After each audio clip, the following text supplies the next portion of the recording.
بعد ہے شاہد اللہ انہ لا الہ الا ہوا والملائکۃ وأولو العلم قائما بالقسط.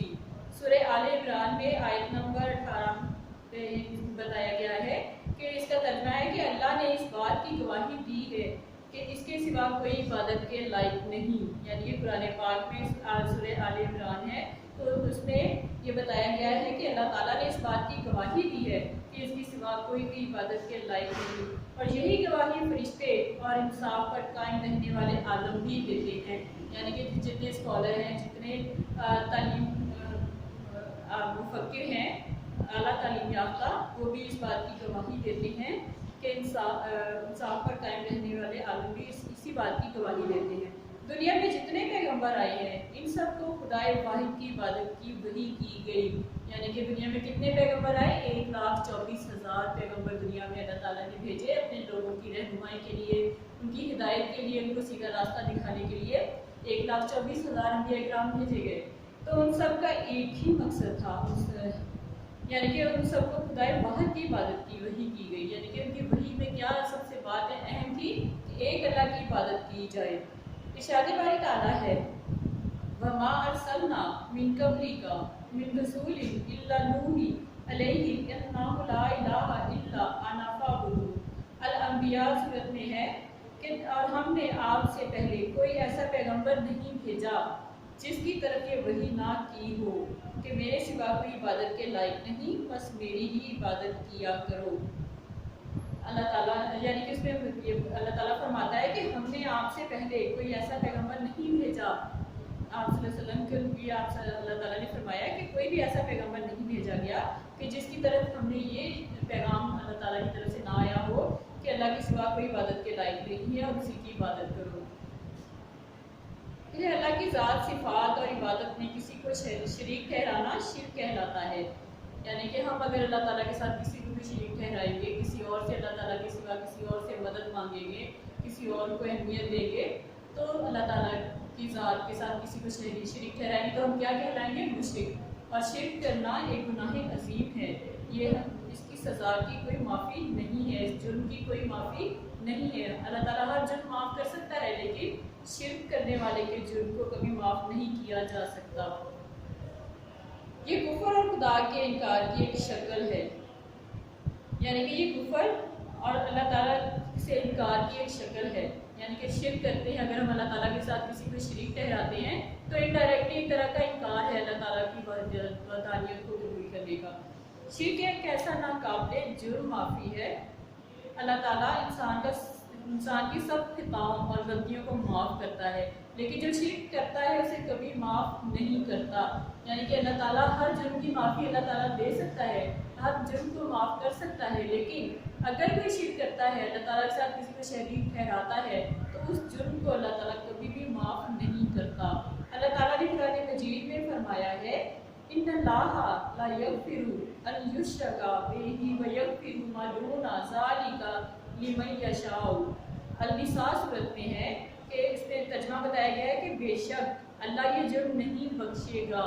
یعنی کہ جو یہ جرم کرے گا، شرک کا جو جرم کرے گا، اللہ تعالیٰ اس جرم کو نہیں بخشے گا.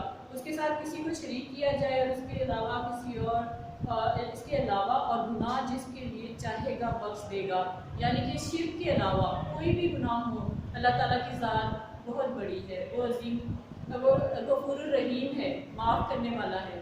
وہ ہر گناہ کو معاف کرتا ہے اپنے بندوں کے. ہر چھوٹے چھوٹے گناہ ہم دن میں کوئی بے شمار گناہ کر جاتے ہیں، ہمیں اس کا علم بھی نہیں ہوتا کہ ہم جانے انجانے میں کتنے گناہ کر جاتے ہیں، لیکن اللہ تعالیٰ معاف کرنے والا ہے. وہ ہماری غلطیوں کو معاف کرتا ہے، ہماری خطاؤں کو معاف کرتا ہے. لیکن جو مشرک ہے، جو شرک کرتا ہے، اللہ تعالیٰ کے ساتھ کسی کو شریک ٹھہراتا ہے، اس گناہ کے علاوہ وہ ہر گناہ کو معاف کرے گا. لیکن اگر نہیں معاف کرے گا تو کس جرم کو نہیں کرے گا؟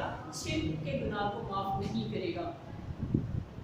شرک سے گندے خیالات اور ناپاک ارادے پیدا ہوتے ہیں. یعنی کہ اگر شرک کوئی کرتا ہے تو اس سے انسان کے دماغ میں پھر خیالات جو ہیں وہ برائی کی طرف مائل ہونا شروع ہو جاتے ہیں، اور اس کے ارادے جو ہیں وہ بھی برائی کی طرف، غلط ارادے اس کے اندر پیدا ہونا شروع ہو جاتے ہیں. اس لیے قرآن مجید میں رب العزت نے مشرکوں کو نجس اور ناپاک قرار دیا ہے، کیونکہ جب انسان کی سوچ غلط ہو جائے گی، اس کے ارادے غلط ہو جائیں گے تو ڈیفینیٹلی وہ کام کام بھی غلط ہی کرے گا تو اللہ تعالیٰ نے اس کو نجس اور ناپاک یعنی کہ بہت ناپاک اس کو قرار دے دیا گیا ہے کہ یہ پاک لوگوں میں شامل نہیں ہو سکتا شرک کرنے والا۔ پھر فرمایا گیا ہے کہ انما المشرکون نجس یعنی کہ بے شک مشرک ناپاک ہیں۔ سورہ توبہ میں بتایا گیا ہے کہ بے شک مشرک ناپاک ہیں۔ جو لوگ دوسروں کو اللہ تعالیٰ کے ساتھ شریک ٹھہراتے ہیں وہ ظالم ہیں، یعنی کہ ان کو ظالم قرار دیا گیا ہے۔ جو اللہ تعالیٰ کے ساتھ شریک کسی کو ٹھہراتے ہیں، جو شرک کرتے ہیں، مشرک لوگ جو ہیں ان کو ظالم قرار دیا گیا ہے۔ اللہ تعالیٰ کا فرمان ہے ان الشرک لظلم عظیم۔ سورہ لقمان میں ہے کہ بے شک وہ لوگ ظالم ہیں، بے شک شرک بہت بڑا ظلم ہے، یعنی کہ شرک جو ہے ایک بہت بڑا ظلم قرار دیا گیا ہے۔ جرم پہلے کہا گیا، پھر اس کو اس میں ظلم میں قرار دے دیا گیا۔ پھر اس آیت میں شرک کو ظلم عظیم کہا گیا ہے، یعنی کہ شرک جو ہے ظلم جو ہے وہ بہت بڑا، عظیم ہوتا ہے بہت بڑا، تو بہت بڑا ظلم کہا گیا ہے شرک کو۔ ظلم کسی کی چیز کے ناجائز استعمال کا دوسرا نام ہے۔ اب ظلم کے بارے میں کیا کہا گیا ہے کہ کسی چیز کے ناجائز غلط استعمال کو دوسرے نام اس کا ظلم رکھا گیا ہے۔ مشرک ہمیشہ اپنی اعضاء سے ان کی طبیعت اور فطرت کے خلاف کام لیتا ہے، یعنی کہ وہ اپنے ہاتھ پاؤں سے، اپنی زبان سے، اپنے دماغ سے، اپنے تمام جسم کے اعضاء سے وہ جو ہے طبیعت اور فطرت کے خلاف کام لیتا ہے، یعنی کہ وہ ہمیشہ برائی کی طرف اس کا دماغ مائل رہتا ہے، انہیں اللہ تعالیٰ کے سوا دوسروں کے آگے جھکاتا ہے۔ اور مسلم جو ہے جب اللہ تعالیٰ کے ساتھ کسی کو شریک ٹھہرائے گا تو کیا کرے گا؟ وہ اللہ تعالیٰ کے ساتھ کسی اور کو شریک ٹھہرائے گا اور وہ اللہ تعالیٰ کی مرضی کے مطابق کام نہیں کرتا۔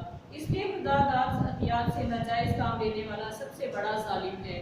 اپنے محسن کے احسانات کو بھلا کر اس کی اطاعت سے منہ موڑنے والا اور اس کی دی ہوئی نعمتوں سے اس کے احکام کی خلاف ورزی کرنے والا سب سے بڑا باغی ہے۔ اس کو کیا قرار دیا گیا ہے؟ باغی۔ جو اللہ تعالیٰ کے ساتھ کسی کو شریک ٹھہراتا ہے، شرک کرتا ہے، اس کو باغی کہا گیا ہے۔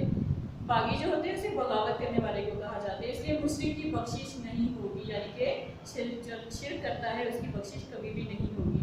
خدا کی ذات ہر لحاظ سے بے مثال ہے، اس کی مملکت کی کوئی حد نہیں، اس کی دولت بے حساب ہے، اس کی قدرت کا اندازہ نہیں لگایا جا سکتا۔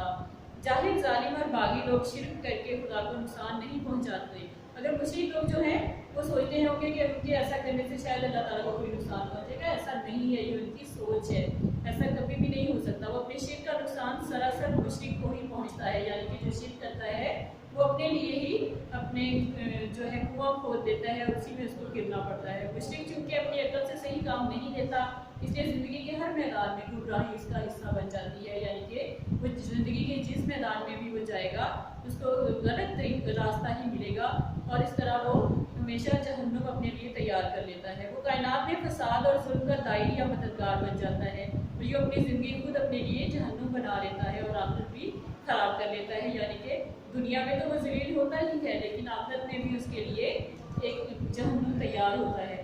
اب بیٹا میں اس کی آپ کو شارٹ کوسچنس لکھوا رہی ہوں، یہ آپ اپنی نوٹ کر لیں، اپنی نوٹ بک پر نوٹ کر لیں اور ساتھ اس کے آنسر بھی میں آپ کو بتا دیتی ہوں۔ سوال نمبر 1 ہے، آپ صلی اللہ علیہ وسلم نے اپنے پہلے خطبے میں کیا فرمایا؟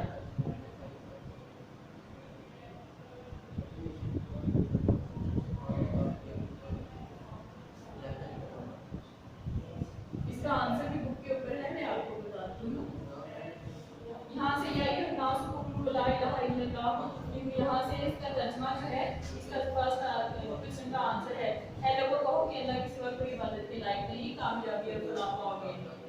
پھر اس کے بعد سوال نمبر 2 ہے، شرک کسے کہتے ہیں؟